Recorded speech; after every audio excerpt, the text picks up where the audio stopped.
It is pointless to resist.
What's up, everyone? Welcome to another edition of the Starlight Digest, a podcast bringing you line talk and digesting Star Wars topics over 1,000 years. This is episode 236, being recorded on November 29, 2023. I hope everybody in the States here, had a great Thanksgiving. We're back at it, bringing you all the Star Wars roundup for the time that we've missed and this week.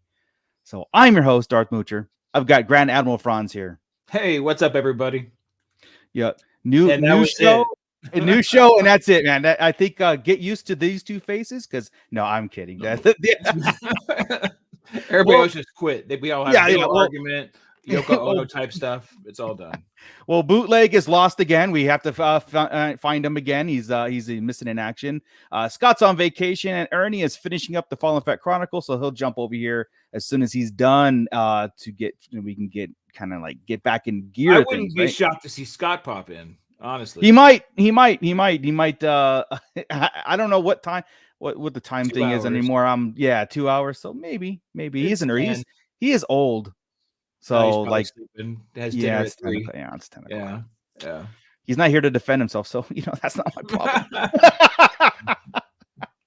But free shots, like when you're gone. Exactly. Free shots. All right. Well, before you and I get into all the stuff that's been going on, of course, there's some big news over at Lucasfilm, and there's some stuff going on about rumors of release dates that we'll get into also, that we'll see what 2024 is shaping up to be. But of course, before we get into that, I'm going to shoot it to you this time to shout out our Shadow Council and see who's being digested in a pit. So, Chris, I'm going to pull up the graphic here. It's all you. All right.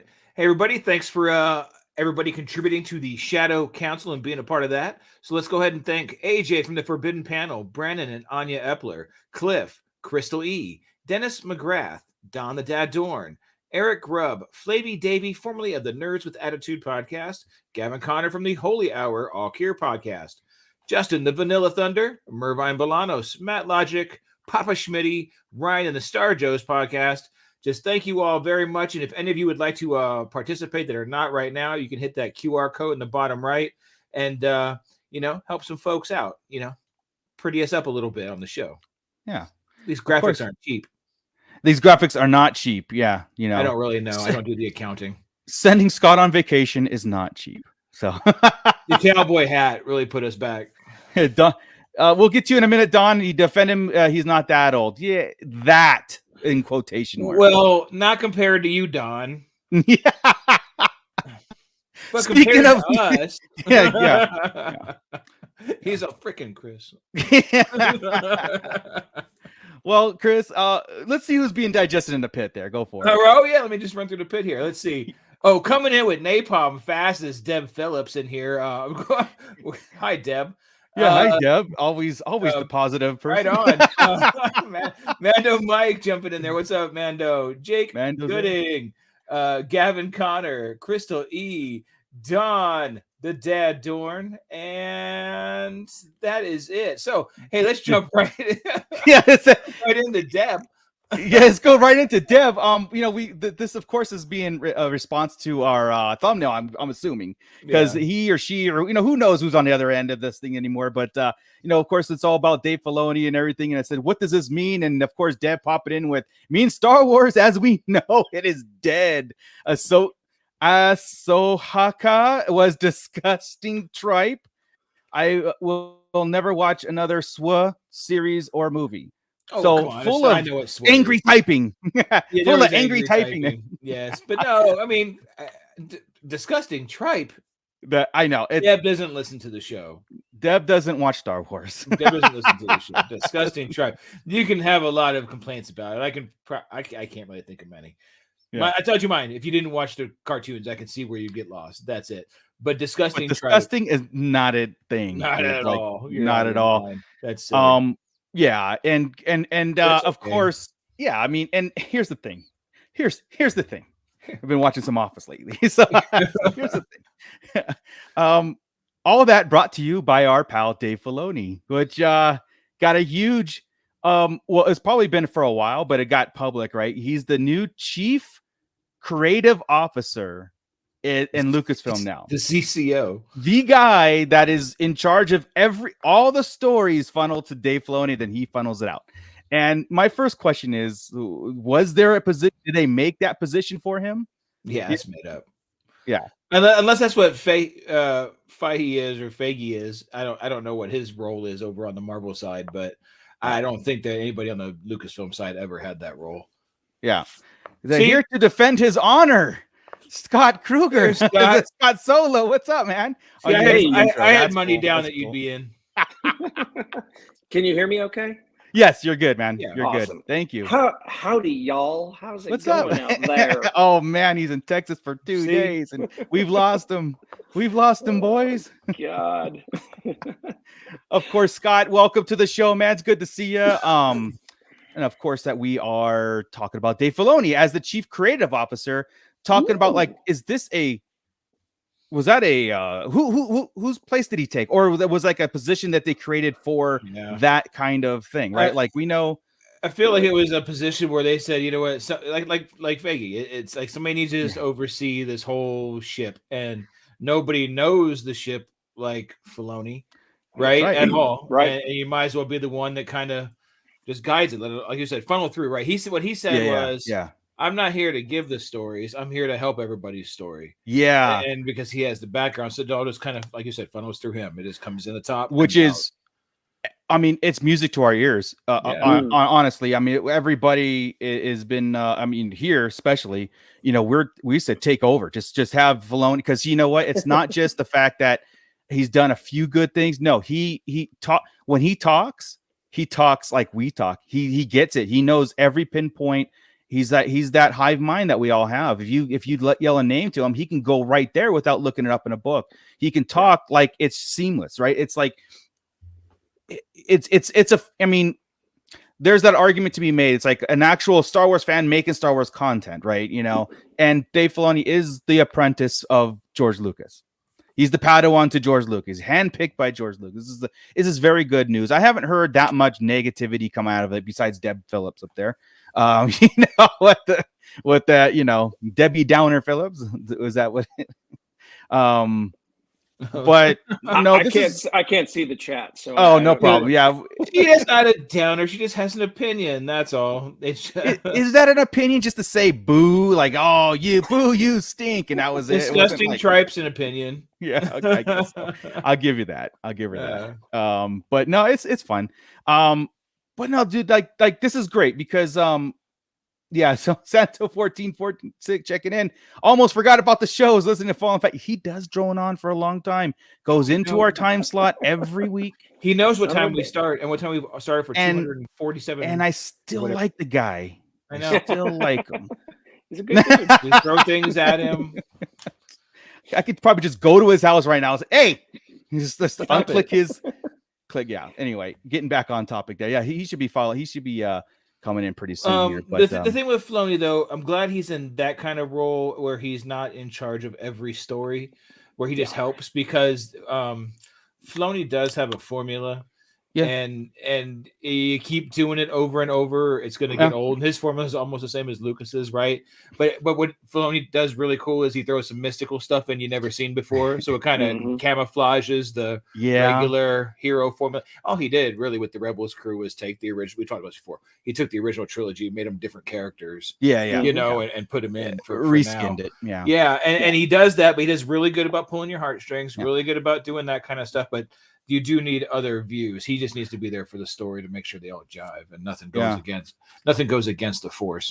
Yeah. You know, he's so far, he's a very good long-term content creator, right? Like long shows where he could introduce something, pull it back, and then really hit you over the head with it season later. He has plans for things way ahead, right? Like he knew that things were going to happen eventually, and had to set him up in things from Clone Wars forward, things from, you know, whatever it is, they're all, he's lays breadcrumbs to go back to on purpose. It's neat.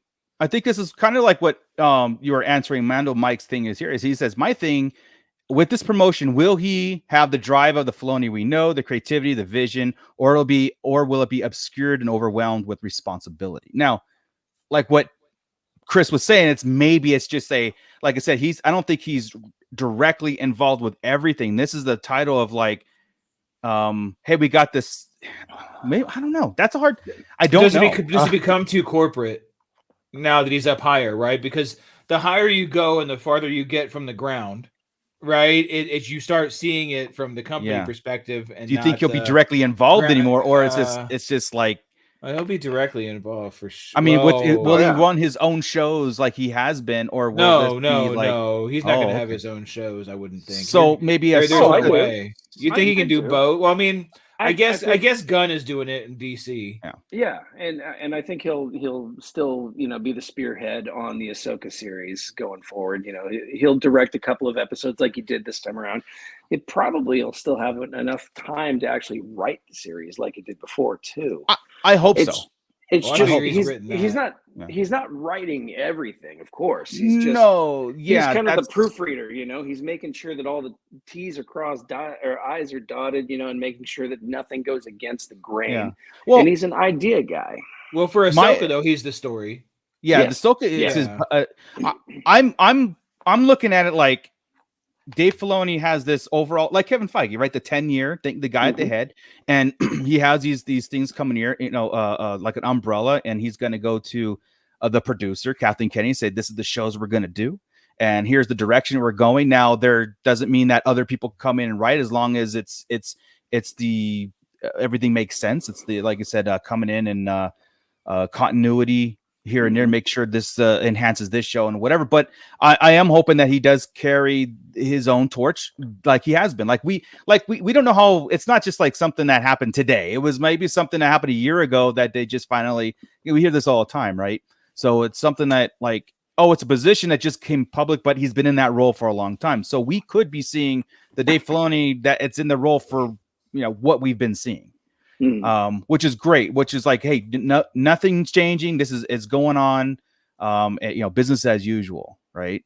I think it's more now. I think this happened during the strike. Oh, you think it was quiet? You think it happened recent, and it was like, okay, yeah. This recent, because everybody's been asking for this. Why would you keep it secret? Why would it come out the way it did in Variety during an interview?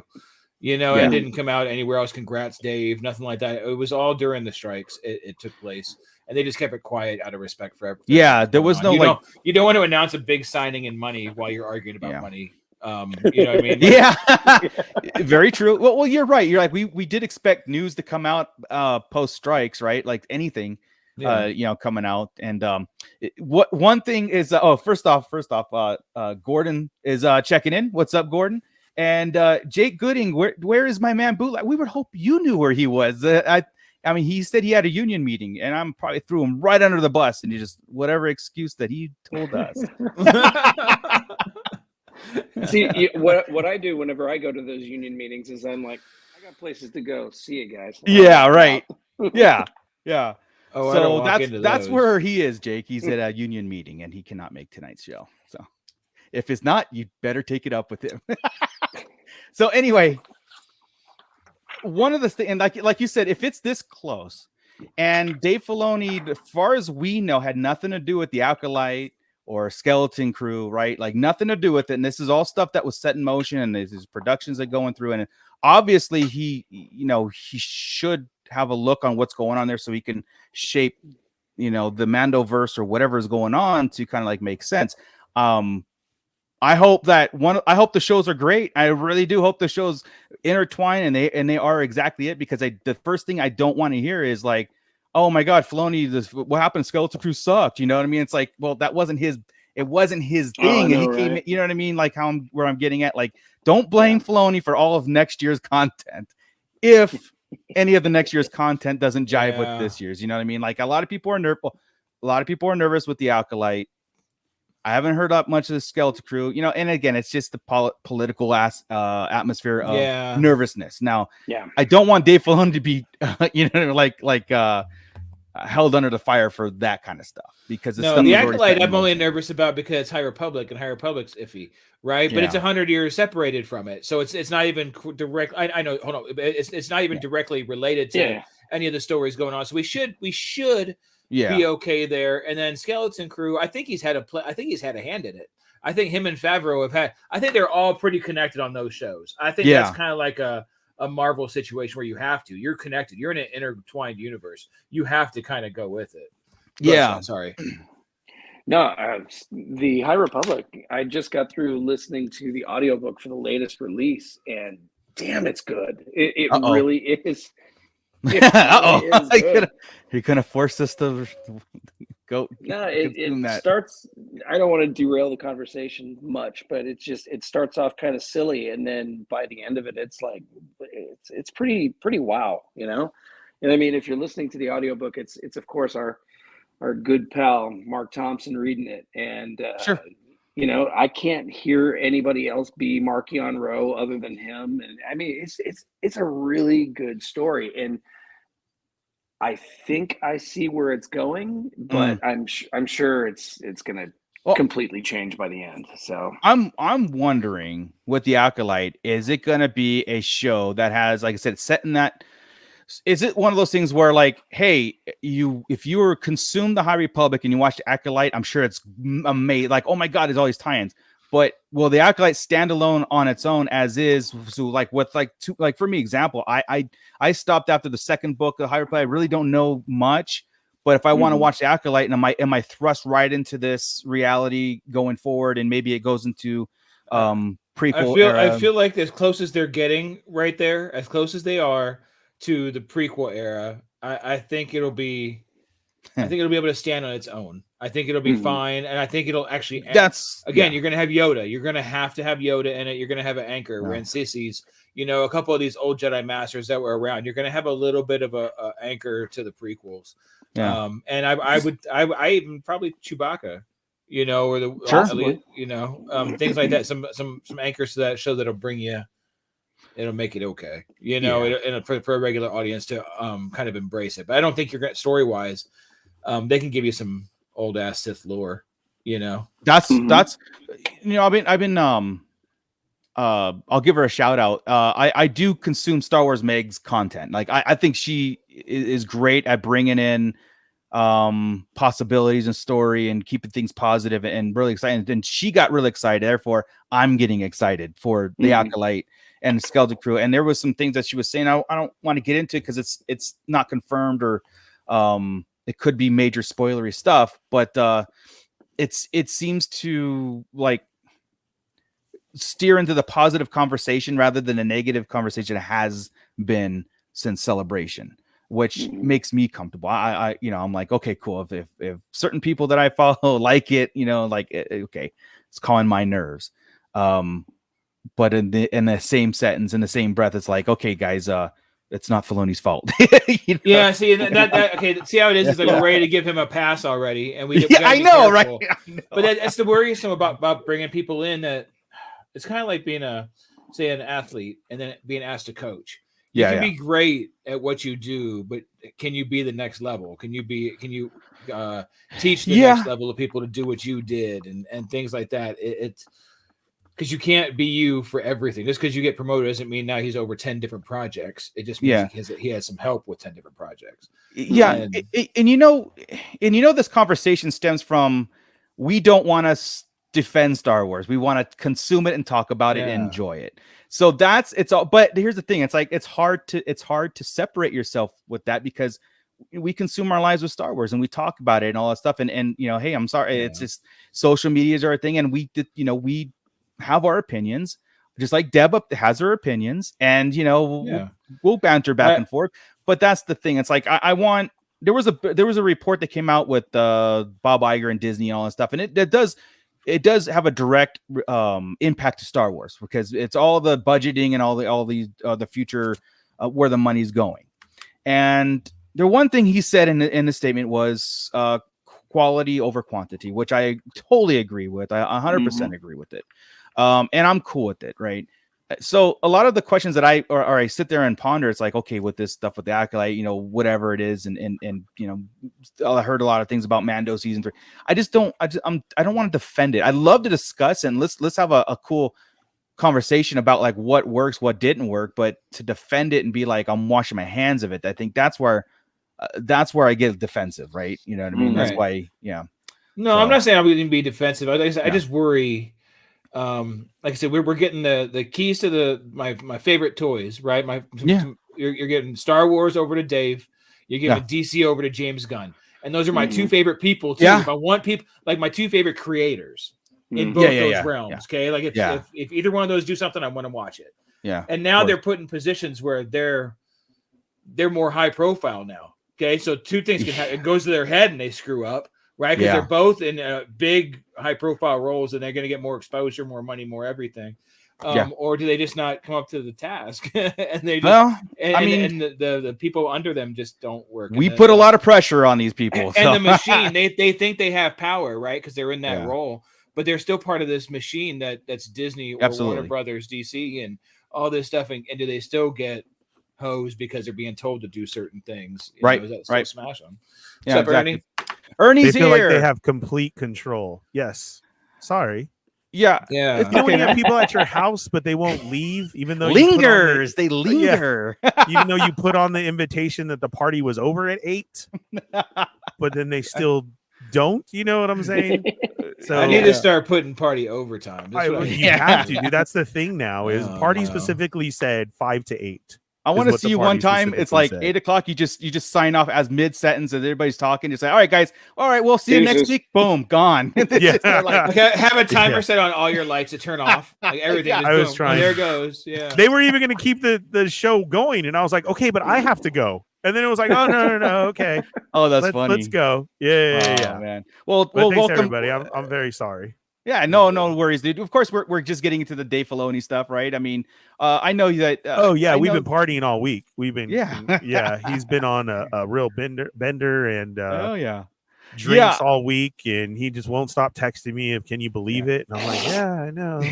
So well, I know that he's a very positive person, and he kind of like, I know, like, I was seeing interviews with him, and people ask him questions like, why don't you do this or why don't you do that, right? And he's just like, well, you know, like a George Lucas answer, you know, it's like, well, maybe that did happen, maybe I am, maybe we're doing this for a reason. So I trust that he will keep that demeanor and attitude moving forward, and not have everybody yell at him and spoil it and make him leave. Unfortunately, he is going to get yelled at more. I don't see him as leaving.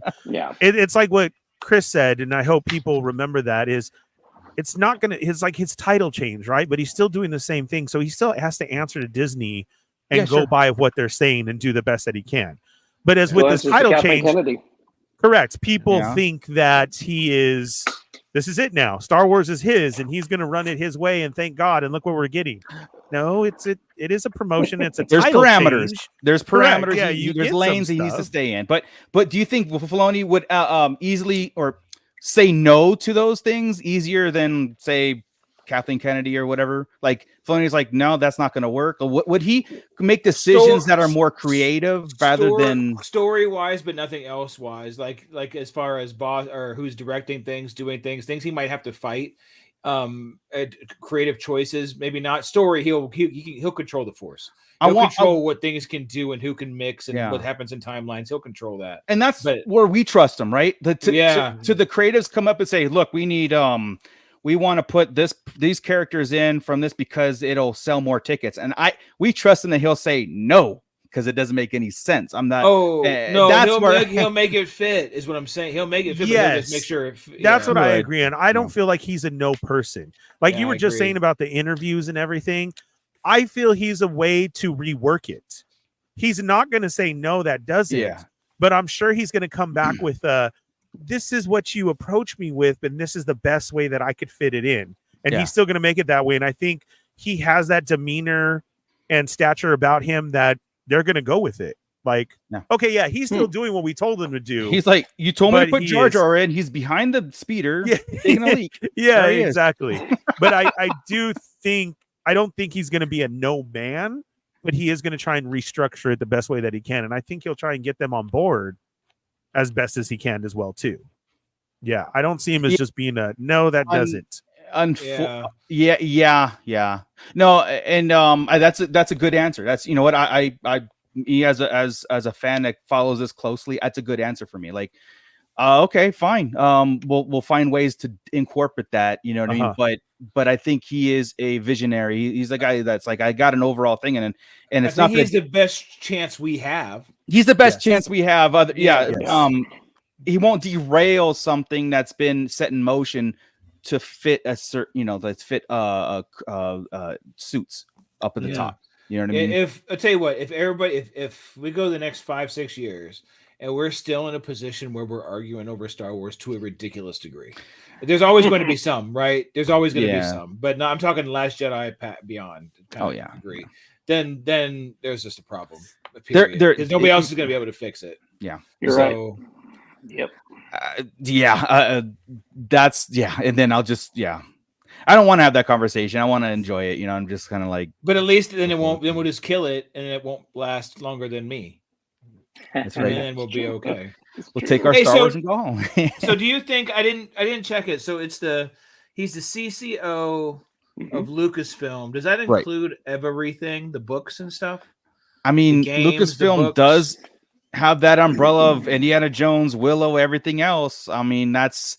But he's talking about the games and the books for Star Wars. Right? But I mean, I suppose everything Lucasfilm. He's right. Mm-hmm. So everything does he have a hand in all that? The comic books, everything. I mean, if it's canon, and if I wish we could get that literature that says that this is what he's in charge of, just so everybody knows. That would have been great too, right? I'm assuming it's everything that's canon. So if comic books and books come out, maybe he's not like I said. Maybe they're just like, hey, look, like for example, if they come up to and say we got this High Republic idea set based 300 years before, and this is the story we're going to tell, and just kind of go with these new characters, and if he's at that in charge, does he kill the project, or does he go, okay, as long as you don't touch these, you can go ahead and do those? Like, like see the master of that now. You can't touch these things. Yeah, he already does that with Ahsoka. He said that in one of his interviews. Somebody has to say that. He was pretty cocky about how certain people can't be touched. And that's right. Like Ahsoka, that's right. Yeah. Who did he take over for? I think it's created. We discussed that earlier. It's funny. But I would think it's nonsense. I think it was a created job for that person. Like they had a story group, right? And Pablo Hidalgo was in charge of that, right? Yeah, and there was like a round table of people that was in charge of the Star Wars story group, or let's just say Lucasfilm story group. And now there's got to be a head at that table, and that's Filoni. And I'm sure there's still that round table, but Filoni is at that. So it could be one of those giving the title to get more powers. Yeah, or like the final say-so. He's the Feige now of. Well, Feige's the president of Marvel. Yeah, right. And then James Gunn is the CEO of DCU. So he could do whatever the hell he wants. The CEO of DC Studios. What the hell? How the hell that? But CROs. I mean, it's when you got the C in front of your name, it's pretty big. Chief, I mean, you're top of the company. He's the head. Yeah. So if he's the head writer or the head creative guy, that means everything goes through him. I mean, and that even means like if they want to put a new ride at Disneyland, Dave Filoni is going to have to be like. He's the Loki of he's the Loki of Lucasfilm, right? Like he's got all the branches coming in, and he controls all of it.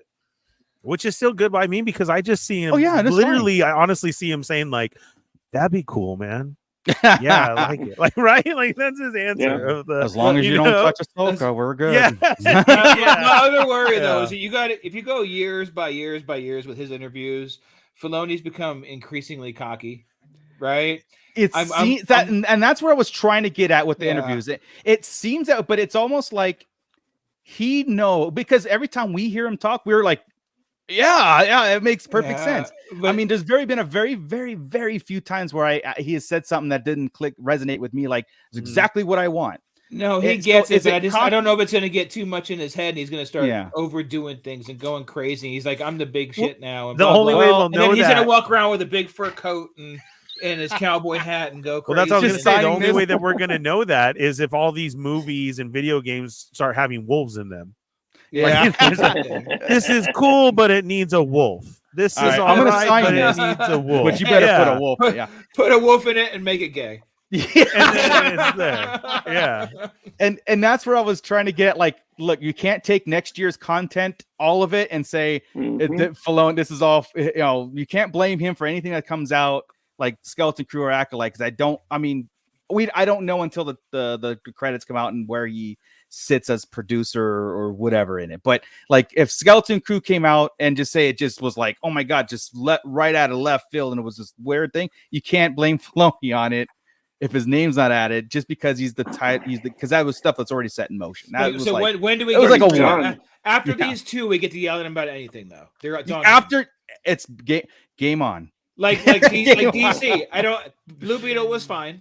It was fine. Right? It was fun. It was fun and fine. It was nothing earth-shattering. Aquaman 2 is going to suck, but I don't get to yell to Gunn about it, right? Right. After those two, then we get to yell at Gunn. Yeah. So that's what sucks about those guys taking over during times when things are already coming out that they had control over. Yeah. Donnie B&B checking in. What's up, man? Hey. Yeah, here's office reference. Assistant to the assistant. assistant to the regional manager. Yeah. Not the assistant CCO, the assistant to the CCO. And at the same time that you're getting this and you're running this, has Favreau really texted him and been like, happy for you? I forgot Favreau existed, dude. Like, there's oh, cool, you got that? Just I wonder. Yeah. It like I said, it's the story. It's the story, dude. Nothing goes to production without him signing off on it, and that's where, like, after a certain time, that now it's all him. That's a lot of pressure. That's a lot of pressure, but I don't think he's alone in it. Yeah, but I don't think he's alone in the dark doing. I think he has a team, and it's probably the same team. He just gets that say of like, look, we're not going to put Jack Black and Lizzo in this because why?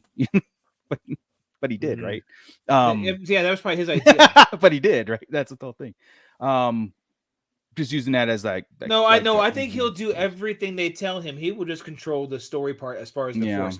They're going to shove casting down his throat, angles down. Only one season. That's basically over. So. Whatever thing they got it. Whatever he does, right? He won't say no to that stuff. He won't. Yeah. But what he will do is if they're screwing with the story, like no, he's all that won't work. The Force doesn't work that way. This character can't do it. These guys can't intermix. Grievous can't see Anakin before this point in time, that kind of thing. He'll know that stuff. That's where he's most important. And this is where I'm hoping this is where the strengths come in when Taika Waititi turns in his script. I hope Dave Filoni goes, you know what, this is like a comedy thing, doesn't belong in Star Wars whatsoever, so let's just put this but they're buddies, man. They worked on a couple episodes of Mandalorian together, but I don't and I hope he's able to look beyond that. I think he's playing mind games with us, dude. Well, Taika's okay. His comment I'm gonna write this Star Wars and everybody's gonna hate me. That was a he's being tongue in cheek, and that was a total like everybody hates everything someone's doing, so let's just throw my idea in the hat. They came out we just hate Love and Thunder. And he even came out and says like I did it for the money because I was broke, right? Oh, at least he admitted that. This I think Star Wars he'll take a little bit closer to heart. If he writes something. I don't want a comedy. Yeah, he really movie, bashed Thor, didn't he? He was like, this popular character. But see, that's what scares me about him doing that. Like, you shouldn't be doing that right now. Don't say it tongue in cheek. Just don't say it. People take that right, correct. Exactly. To heart. The whole, I just did it for money. Okay, so how are you coming into Star Wars then? Because you joked about everybody's going to hate it. The Thor you just did for money. So what point we need to know are you doing this movie? That's why I'm like, he shouldn't have just said anything. You're right. And we wouldn't be having this conversation. Money? Yeah, is Star Wars the money or the love? I mean, we get it. It's all everybody's got a job, right? But and that's the conversation within our fan base, and what we do because for the longest time, we had Star Wars, and that was it. Like 3 movies, 6 movies. That was it, man. And we just consumed the expanded universe, and we didn't put that much stock into like companies running this and doing that and future stuff because we just discussed what we had, and it was great. And now it's like a lot of projects are being going forward. A lot of things are being shifted. There are things that are changing. Oh, Scott fell. Checking my battery power. Sorry. Gotcha. You know what I mean? So there is a lot more that the talk has shifted to, the whole quality over quantity, the whole do it right, don't put this kind of stuff because we didn't have that kind of conversations before. You know what I mean? We are the people who consume this stuff. And, I think 99% of people are positive about this move and happy about the move. Now, are we scared? And we always kind of like, a little bit pessimistic when it comes to that. Like I said, is it going to get to the head and ruin stuff and ruin people? Because we don't know Filoni beyond what he gave us. Like we don't know him beyond a role of a guy who writes, Rebels and Clone Wars and just got into live action. You know what I mean? So yeah, we'll see. But sideways. Yeah, but nothing. I'm not nervous about it. No. I'm nervous for him is all, and it's I'm nervous for. I'm no more nervous than I am for anybody else. The thing is, you just don't want to see him fail. Is really that's right. I don't want to see him fail, and it honestly, could be an impossible situation, and it's just one of those things. You just hope he wasn't promoted out of his league too, because he's been doing a certain thing. He was groomed for this. Don't get me wrong, and I think to create a position that suits him with his responsibilities, it works. It works, man. Yeah. No, under that is a legit concern or legit, kind of worry because again, we always say, hey, I don't know if Dave Filoni feels this way, but we always feel that we are him and he is us, because the stuff that he says, we say it, it's like it goes hand in hand. Yeah. So there are some, as the year's closing in, I actually started to hear some more rumors about next year's slate, the 2024, and it does seem now nothing's legit, nothing's official, but it does seem like the next content we're getting is going to be Bad Batch season 3. I didn't even realize that. And it did say, I heard some rumors about January, February. So we should be getting a trailer in December, next week. December's as the next Friday, Mooch. Well, I mean, like a trailer. That means rent is due Friday. Damn it. Yep, it's happening that quick, bro. December is Friday. You're right. Oh, that's so it's better to say maybe next week we'll have a first trailer. Yeah, so maybe next week we'll have a first trailer. Yeah. But Bad Batch seems again, this is rumors and stuff, nothing official. It seems to be the next slated content. So we'd have Bad Batch, Andor 2, Skeleton Crew, and the Acolyte, and maybe Tales of the Jedi. Maybe they'll sneak it in like they did last time, where it was kind of like, hey, we're doing this, and it's coming in a few months. Because that's a bingey, boom thing. Scott's back. We're talking about next year's slate, Scott, about the Bad Batch being the next rumored show to come out in as early as January/February. Cool. The next rumored was Skeleton Crew at the end of 2024, with the Acolyte coming before it. So this is like 2024 shaping. We're seeing where this is happening, and we're starting to see these release rumors. It really gets hard when the slate hits like that, because for a casual fan, because you've got Bad Batch in the prequel era, then you got Acolyte, let's go 100 years back, now let's go Andor, which is like 4 years before A New Hope and 16 years after Bad Batch. Now let's go to Ahsoka or Skeleton Crew, that's during Ahsoka and Mandalorian, which is like 10 years after Return of the Jedi. It's like, Jesus, if you weren't us, that's why I said with Ahsoka, I understand people's gripes. You do have to follow it. If you're not in for the story, if you're not in Star Wars, don't be in Star Wars. You don't get to pick and choose anymore. 100%. Some stuff you have to be in. 100%. And to have a whole year that goes by before we get back into like the Mandoverse, right? Yeah. But yeah. Andy's Pandy's checking in. Hey guys, I'm late, but in Filoni we trust. Absolutely. Yep. Absolutely. But that's for sure. Yeah, I'm super stoked. But yeah, so we know that Bad Batch season 3 is it. There's no more. This is the final season of that. We know Andor season 2 is the finale, or that's it. No more seasons after that. Now we don't know. I haven't heard anything about that.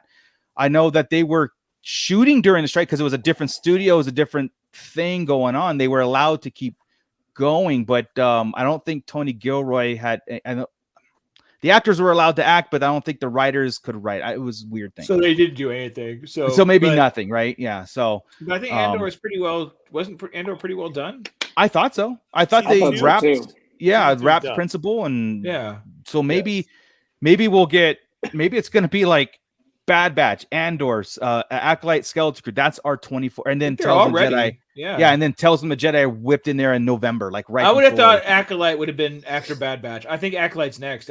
Live action. Am I wrong? I could have swore that you're was right. I think you're right. I think that's our next big one. I think that was supposed to be December, and it got bumped. Honestly, I thought Skeleton Crew was supposed to come before Acolyte, but again, this is all rumors. So what I've been hearing is Skeleton Crew slated for the end of 2024, but with Acolyte coming before it. And it could be because what you were saying, Chris, how it is kind of like over here and over here. There's really no continuity drop. Like we have to drop this show before this show, so they're like, okay, we can actually. Well, you might have to. It depends if they talk about Night Sisters and the Acolyte, right? You need to do that, and they might give some backstory before you get to something in the Skeleton Crew when they go back to that other galaxy and who knows? They might have to drop things. We haven't really seen that, and I always kind of think it's going to happen like where you see a drop of these shows, and you're like, oh, that's why they put them in this order.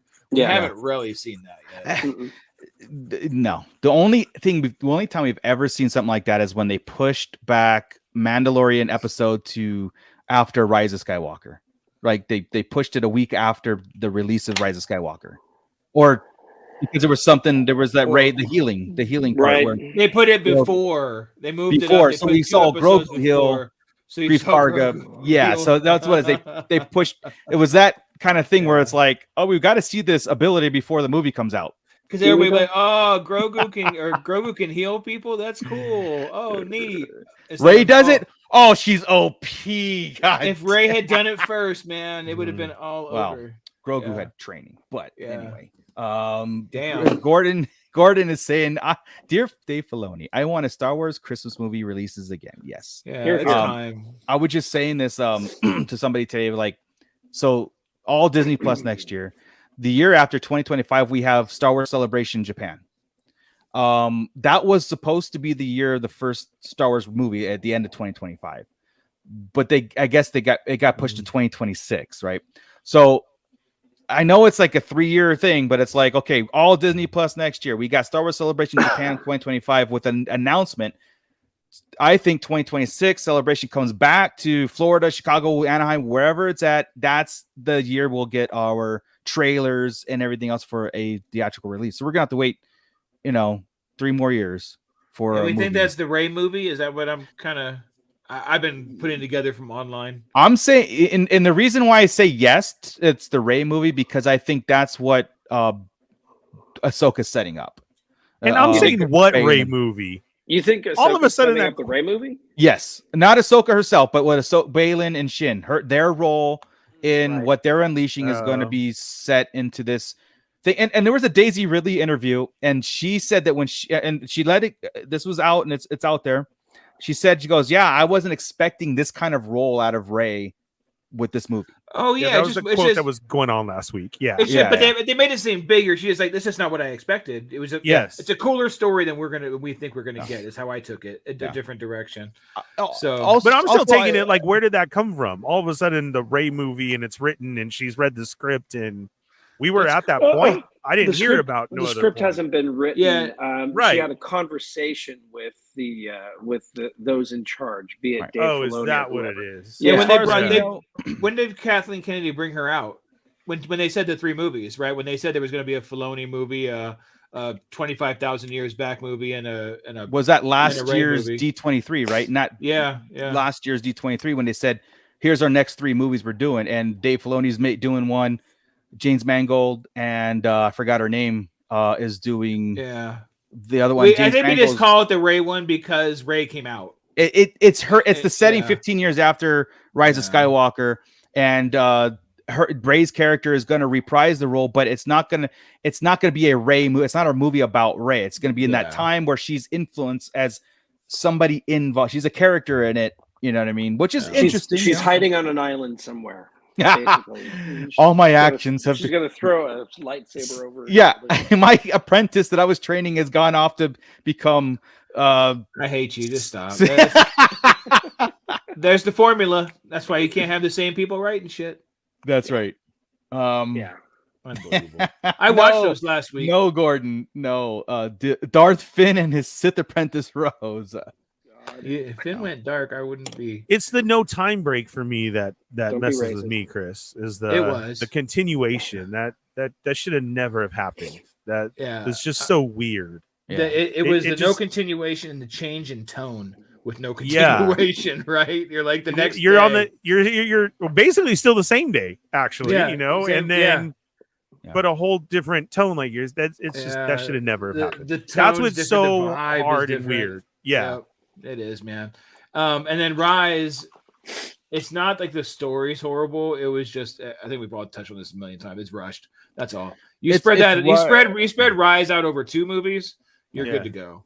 Yeah. The problem with Rise is that they invented has its cool moments, though. Yeah, it had its cool moments, but they invented plots. Yeah, they invented plots that quickly got resolved, and it was like, well, did we even need to go there?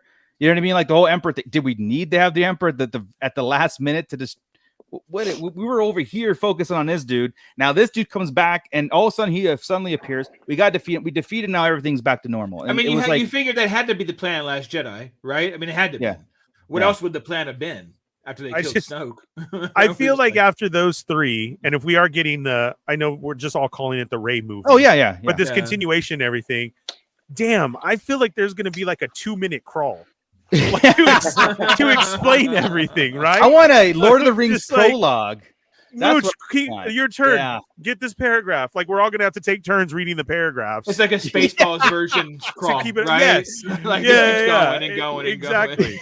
I do. I feel like it's gonna be the first 2-minute crawl of just, okay, all right. And then we can paragraphs. What the hell? We can show our you know, the ship coming over and okay, we're doing this right now. All right, here we go. No, dude, like I want, like I said, I want a Lord of the Rings style prologue, man, with like a whole 5-minute thing of this and that, and like build something up, and that would be all right. We've never really had that in a Star Wars movie, and closest thing was before Kenobi, right? Like if the closest thing. Yeah, yeah. If the prequels started with, the sequel started with like something really cool, like Luke and Kylo destroying Luke's temple. This whole thing, and like the Knights of Ren came in and Snoke overpowered this, and then we get into where now Luke's in exile and stuff. I think that would have changed a lot of things going forward if they. But then the argument would have been, couldn't we have just done a movie to show me all that cool stuff? Sure. And that's what Filoni says. Wait, get Disney Plus, right? Wait, we're coming. I got it written right here. It says Disney Plus, and trust me, you're gonna love it. You're gonna love it. I know they're gonna. I know they're gonna hike up their prices after the first 3 years, but you're gonna love it. Just wait. Yeah, wasn't it $4.99? Like, was it $4.99 when it came out? Disney Plus. Now it's $6.99. I don't know. I signed that first 3-year contract, and it was like $80. Yeah, right. Yeah. And then all of a sudden they sent me a thing saying, "Oh, we're sorry about that. It's going to be $150 for the month." And I'm like, "No." And the first go around, they're like, "And share it with your friends, share it with your neighbors." Oh, yes. And now, And now they're like setting hitting it to your door. Yeah. Don't you dare! We're coming after the people who shared passwords. But you let us. Typing comes on mine. Why do you have more than 6 bubbles on your screen? Is that really everybody in your family? Sorry. I don't. But my argument is still like I believe Disney Plus is still worth it. It's still cheaper than Netflix, and Netflix only gives us Stranger Things. Honest to God, dude, Netflix can go. As we're getting to this, Netflix just raised their price. Yeah, Netflix raised.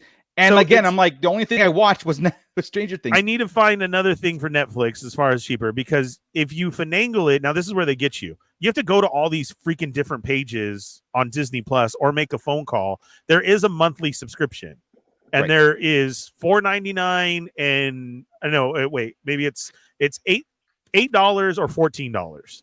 And your $8 is there's going to be commercials at the beginning. I thought it was just at the beginning, but I had Star Wars on during Thanksgiving. Oh, interrupts. And in the middle of Star Wars, another commercial came on. I swear to God. And I was like, nope, cancel this, and I'll pay the $14. I would upgrade right then. Because what are you doing? Here's the thing. It was nowhere to be found. I had to call and be on the phone for 30 minutes to tell them, really? I want the $14 with no commercials. Wow. I want to give you more money, but this and please. that. Yeah. Yes, I'm trying to pay more. Yeah. And it's hard, but you guys, I just want to let you know that is out there. So if you get I'll do the Disney Plus for $8. There's gonna be commercials. Yeah. And I couldn't believe it because I'm in the middle of Thanksgiving, having Star Wars on like you had to. Yeah, absolutely. And it was at the TBS is the pod race as appropriate. That's it. At the pod race, another commercial came in, and I was like, "As hell, it was time." Yeah. It was like halfway through the movie, and then you throw in commercials, and it's like, I'm like, this ain't TBS. What is going on? Anyway. Jake Gooding, Netflix has some great stand-up. Yes, they do. I will give Netflix. They do. It does, Jake. Yeah, but I don't feel that Netflix right now should be $24 a month. Yeah. No, I'm serious. Because you don't watch those over and over and over again. I just got done with Scott Pilgrim. That is a great show. They did that so good. The new cartoon that's out, so good. Still, again, though, my Netflix should not be $24 a month. No. There's some movies on there, man. There's more stuff going on Amazon. I need Amazon, right? What's that? Movie is good, but it's not that good. Yeah. If there's a cartoon, Netflix, like you said, Stranger Things. There's only one more season in Stranger Things, so you don't need Netflix anymore. That's it. The cartoon is Scott Pilgrim. There's a cartoon. That's a series. No, that's what I was saying. That is so good. Yeah, and that's a Netflix one. So that's what I'm saying. Like, I get the exclusive stuff that you have and everything, but again, it shouldn't be 24. Hey, your Amazon one, like all this streaming is supposed to be cable, but when you get everything together, oh my God, you're everywhere. Yeah, Fallen Fett was flipping tables at Thanksgiving. Where's commercials? Yeah, gravy everywhere. Well, I agree with that. Yeah, I couldn't believe it. Again, the only time it's acceptable if it's on TV, just straight up TV, or if you're at a hotel room on like TBS or you know, and it's on. You're like, I'm watching the pod racing. Here we go. Yeah. Yeah, but TV, if it's on TV and I'm at home, oh no, I'll just turn it on.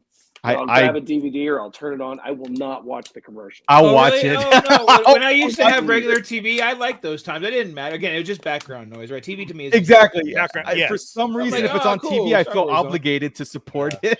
Yeah, me too.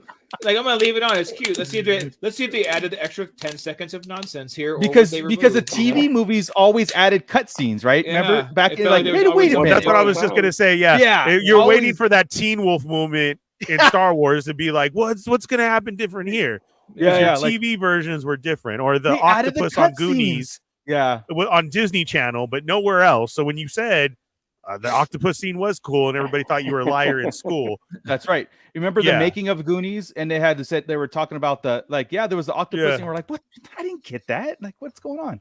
Right. And even at the original cut of Goonies, they even mentioned the octopus was really nuts, and the reporters octopus. So anyway, it was on Disney Channel, but not the movie. And Teen Wolf had extra scenes in it, but not the movie. Yeah, Scott, for some reason, man, like if it's on, I don't know why. It's like Chris said, it's background noise. Now, if I'm going to do a marathon, that's different. I am getting settled in. I've got food. I've got like focus. I do not want commercials interrupting my Star Wars. You can no. That's what I was trying to do on Thanksgiving, was have the marathon. Wake up early, start cooking. I'm starting with episode 1. Let's do this. I was even going to throw in Rogue One. As soon as that commercial hit, I got pissed, and that was it. I was like, no, are you serious? A commercial in my Star Wars? No. When's the last time you guys done a Star Wars marathon? Like all 9 movies, or not cartoon, not Clone Wars, or like. I tried to go in a row last month, got stopped, and then I just finished up the sequels. Did you? Just see that's a different question now, because like I said, I was going to try and do that on Thanksgiving, but I was also throwing in Rogue One in there. Do you do that now or no? Yeah, I was. Solo. Do you get what I'm saying? And Solo. I'm thinking if you're going to do a marathon, you got to pick and choose, right? You do a Disney Plus marathon, you do a retro like Clone Wars Rebels, or you're doing a theatrical release marathon, throwing Solo and Rogue One in the. I did the original trilogy. Last month. Did you? Yeah. Okay. Yeah. I was jumping around I was like, okay, I watched episode 3. I go to Return of the Jedi, because when we went to go see Return of the Jedi last summer in the theater, I went and go ahead and watched New Hope and Empire, and I throw on Empire all the time. Rogue One sporadic. I watched like Solo, but I haven't done a true proper like straight watch. Like I just got done with Lord of the Rings. I just got done with Harry Potter, and I'm sitting there going like, I feel I'm cheating on Star Wars. So I need to give Star Wars its proper due. So maybe from now until New Year's, I'm going to do my Star Wars watch again, like get food, lights are off, surround sounds on, and do a proper, 1 through 9. Well, actually 11 movies. Just go through them. Yeah. I mean, I went through all the Harry Potter movies in like a blink of an eye. So it goes fast. Dude, that's the weirdest thing to watch in a row, right? Because how much they grow. You watch those. Oh my god, from little kids up, and then if you just go watch the first one again right after all of them, and just have seriously, it on the background, you're like, God damn, these kids are. And they make note of it every movie. Like last year, we were 13 years old, and like, the guy's got a beard. Yeah, what are you talking about? Ron Weasley has a beard in the 7th movie or a 6th movie. They got old. Yeah, Hogwarts is college too. That's crazy. Yeah, they're in grad school. Yeah, I'm getting my MFA. I'm getting my MFA in advanced Patronus throwing. There you go. His twin brother should end up being teachers in there, like gym teachers or something. By the time he was there, Did you guys see there's a documentary out though about the kid the man who played Harry Potter's stunt double, and how he was actually paralyzed doing a stunt in one of the Harry Potter movies. And now there's a documentary with Daniel Radcliffe talking about him and his life story and how he's overcome the tragedy of being completely paralyzed. Really? Wow. Yeah, I've been told that it is absolutely phenomenal. But if the movies weren't depressing enough, now you got that. Right. And I think he was Daniel Radcliffe's stunt double all the way through until the second to last movie, the first Deathly Hallows. And that's where the injury took place. Wow. So I mean, Yeah, but that documentary, I don't know if it's on Netflix or if it's on probably Netflix. $22. Probably Netflix. So, there it is. As we bitch about it, we've already said 10 things that are great on Netflix. I know, right? Yeah, Netflix has some good stuff on it. Yeah. Crystal E is saying, do you wear Star Wars PJs while you binge watch? Well, Star Wars PJs right now, man. Yeah, who doesn't wear Star Wars PJs as soon as you walk in the door? Yeah, right. I mean, it doesn't have to when Crystal, I binge Star Wars. It's just Star Wars PJs. Crystal, these are givens. Yes, you understand. This is. I always have boxers on. They have a podcast too about it, also with Daniel and a stuntman. Jake is saying, Scott. So okay, interesting. Yeah, if it's, I'll check Netflix to see if it's on there. I know they're all on HBO Max right now. That's it. I think it's on HBO Max. That's the good one. See, Max is my favorite. Max is good. I find myself watching Max. Yeah, I had to sub, but there was something I wanted to watch so bad, and I was like, oh, it's on Max, so I subbed it, and now it's like. Oh yeah, that's right. There's something I had to watch. It was like something Chris was bugging me about. I don't know. But, I just did that again the other day too. I watched The Suicide Squad and Peacemaker right in a row the other weekend, or during Thanksgiving weekend. Yeah, both. God, The Suicide Squad. I don't even give enough credit. That's a freaking great movie. It is. Sorry, it off is on a tangent all the time. That's all right. Rhino Hobby is saying, do you guys watch Star Wars on Disney Plus or Project 4K77? Well, me personally, it's always Disney Plus. Yeah, specialized editions. Yeah. I don't know if that's the Project 4K77, probably, but I watched the despecialized editions. Yeah, I think they are the despecialized, but then enhanced to 4K. Nice. But no, I don't really. I'm kind of lazy, so if I just watch it and just kind of power through the special editions. It doesn't, at this point we've been watching them for how many years? It's like whatever. It used to bug me, especially with the the voice of Boba Fett and all that. But after Book of Boba Fett, I'm like, I kind of gotta watch Empire Special Edition now, right? Yeah, you're right. But I've got the despecialized editions on a flash drive that is plugged into my TV at all times. So anytime I want to watch them, I just go bloop and they're on there. Yeah. So I'm not. I mind them, but I don't. I'm too lazy to fix it. Like, I just watch it and just kind of like when the stuff that comes on, the cringy stuff, I just go. I just kind of like, oh, this was just added stuff. I don't mind Jabba. I don't mind Ewok eyelids. I don't mind a lot of it. I just eyelids make sense to me. I don't like Jedi. I don't like Jedi rocks. Yeah, that's the worst. Actually, Return of the Jedi for me is the worst, especially with Darth Vader saying no at the end of Return of the Jedi. That just makes me mad. You know what really cringes? Like I get a cringe, like douche chills. Is Obi-Wan's crate dragon call? It is so. Oh yeah, it is the worst thing in the history of Star Wars. It's like, what is that? I don't think I ever realized what it was. I know I didn't for 30 years at least.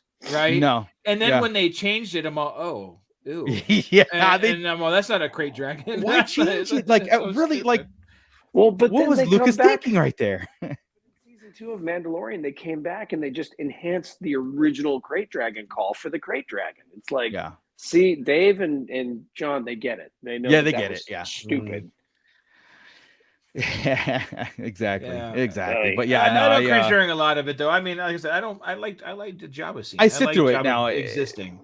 I might not like how the CGI worked or even Han stepping over him or whatever, right? On his tail. I like the fact that Jabba existed in that movie, in that moment with Fett there. And no, Fett breaks the fourth wall, man. He looks right at the camera and is like, hey, I'm cool. I'm here. And he doesn't have his Is it Fett? Is it not Fett? It's the first. Maybe he added it later. It must be because there's no the mythosaur's not there. Just the Mando. There was plenty of Mandalorians in the Mandal that looked like almost had the same armor as like the coloring, right? The coloring of Boba Fett's armor. So, but yeah, I get it, man. I like the fact that he was mentioned and then shown in the next movie, like mentioned. In Empire Strikes Back, and then showed him. Yeah, like the Emperor was teased. Exactly. So, and if you that to me, if again, it's like showing the goods before that whole kind of build up to it. And that's the only reason why I kind of tell George, I know he didn't add it because the technology wasn't there when he did New Hope, so he wanted to redo it, but it does kill some mystique to it. But once we have it, it's not mystique anymore, right? It's 46 years old. Oh, there's no mistake. So now you're right. There's no surprise. New Hope works for me. Yeah. No, it's no surprise. And now it's just kind of I just kind of blur my eyes a little, so I don't did I really see it? Did not see it. Jedi Rocks comes on. I might go get a drink of water. Bring Yub Nub back. No, I'm cool with it. That's the other part. I'm cool with that one. I like the change. Yeah. I like it. I know you guys all do too, and I did not. So out of all the changes, I will take the if you don't want to give me the Yub Nub back, I will take the ending ceremony and just kind of go with it. I'm cool with it. But the other stuff I can take out and not live with it forever. Kind of, Do you think? Okay, here's another one with my probably dumb thinkings, right? the pod race is important. Jesus Christ. The pod race is super freaking long. So is the Hoth battle. No. Sorry. The special edition specifically. The special edition added minutes to it. Dude. That was gonna leave too. Special edition added minutes to it. It was fine where it was. They didn't need to add anything. So golly, that guys, was the risk. Not the inside the stuff, but the outside the stuff. I'm like, okay, I get it. You got to add ads. You mean more just this view of a extra stuff going this way? Yeah. But they did that with the Death Star run, right? They did. They added footage with that, with new stuff like that. They completely reshot the Death Star scene. But they also added cooler sweeps coming in. They added some more footage, and they did that with the Hoth battle. But see, that's one of the earliest memories of Star Wars that I have, because my mom took me to see it in the theater, is the Hoth battle scene. Knowing that I didn't know there was a movie. It's funny to reminisce on it because I was 4. And I do remember vividly watching it and asking, okay, I'm ready to go home. Right after the scene. Cause it's the movie's over. It was the climactic battle at the beginning of the film. I was like, I didn't think there was any more movie. Yeah. You know what I mean? So not until later when watch it again, Yoda scared the crap out of me. I really like the Hoth battle scene. I think the build up to it is great. The music is great. The visuals. I don't disagree with any of that, dude. I think they amped it. It's just like the pod racing, dude. I like it. Yes, it's long because you saw every lap, and I get it. Bite your goddamn tongue. Yeah, I know. I get it. Sorry, Ernie. What'd you think on that? I don't know. I'm 2 behind now. I don't know. I'm still trying to answer. What do I watch it on? Disney Plus or that? Yeah. Sorry, Ernie. Yeah. No, Ernie watches with ads. So. I'm too old, dude. I forget about you can see it on YouTube. I do freaking YouTube shows, but I don't turn on YouTube to watch stuff or those sites to watch the despecialized in 4K. Yeah, I'm going straight to Disney Plus and I'm turning it on. And also, I don't think I'm that much of a purist. I accept what was given to us. Lucas put these in for a reason. Mm-hmm. I'm going to watch it at its current state.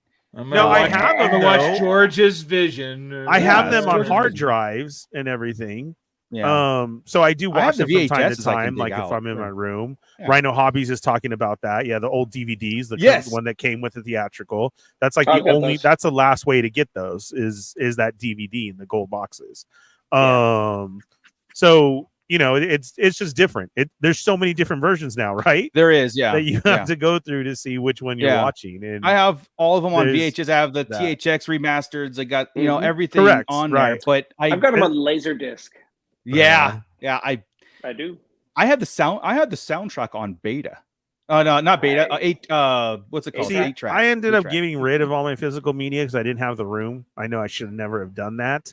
Yeah. But the only ones I still have are those DVD with the theatrical release still on it, and that's about it. Everything else, though, I have on hard drive. Though I have definitely every version that there is or released and everything. Yeah, and I get sometimes it was okay, and sometimes it's not. Like I was just mentioning to Corinne, on the one where they redid Yoda, from episode 1. Because that did look really bad. Yes. See, are you that much of a purist to watch the real Yoda or the CG Yoda? See, that's what I'm saying. Yoda, you know, like that other Yoda was like that was a bad cousin or something. What were they doing? It was rough, and they were so proud of it when they did him. Remember, we were all happy for him. We're like, "Oh, we got Yoda." He's younger too. Right.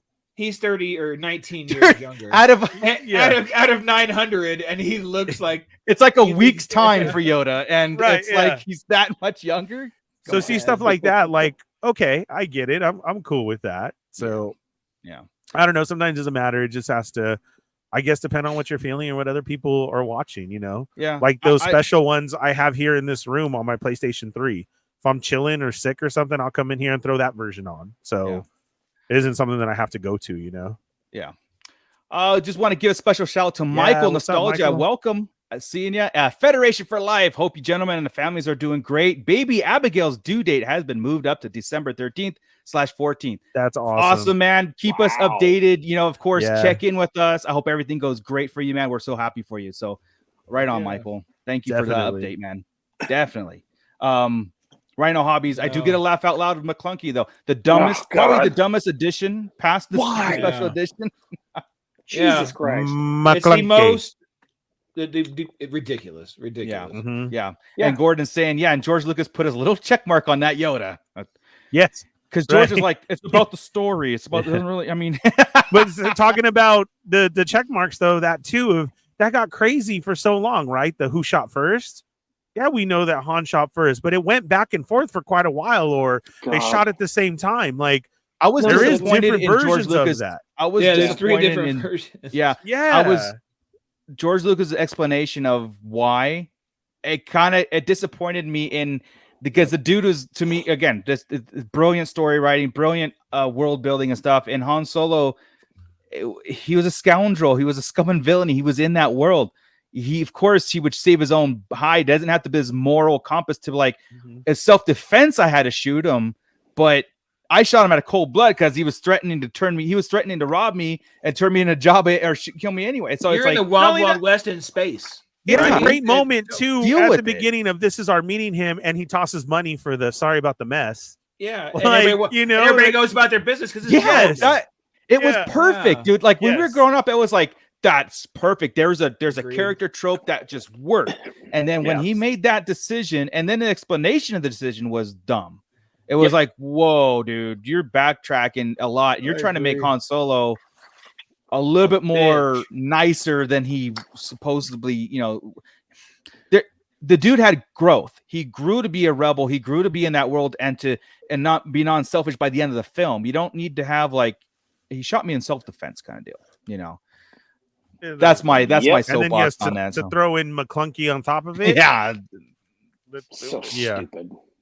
Oh, he called me a name and he was shot first. McClunky. All right, guys. What would you do? Exactly. It's like, did you was that in a dream and you woke up and just wrote it down like it had to happen? There was no reason for it. That's what I'm saying. That's the closest type of explanation that you can give is overthinking it. He was overthinking it, and what he was doing was he was thinking to himself, "Oh, you got pissed about the other stuff. I'm going to do this because I can." Yeah. Well, I think George again, he was overthinking Han Solo's motives and character development, and he was like, "This is," and would he really just shoot somebody in cold blood? And he just wrote in this thing, and he did it, and nobody questioned him. Maybe they did, and they're maybe I feel like people were afraid.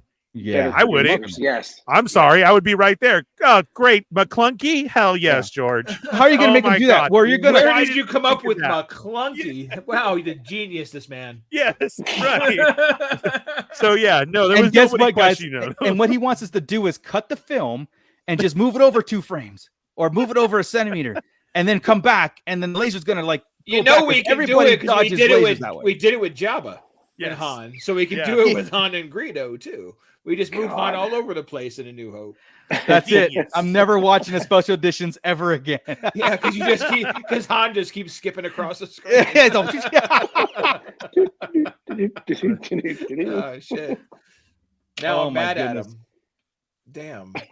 I was never mad at it before. Now I'm mad at it. Oh, I was. Yeah. I'm gonna go watch it. Yeah. All right, guys. Well, let's get out of here. I think it's been a good return back to I know, right? Talking Star Wars. It's starting to heat up again. All the strikes are over, and all these things we're starting to get some I don't know, some buzz around the campfire around what's happening, starting next year and stuff. So we'll keep our ears out for that.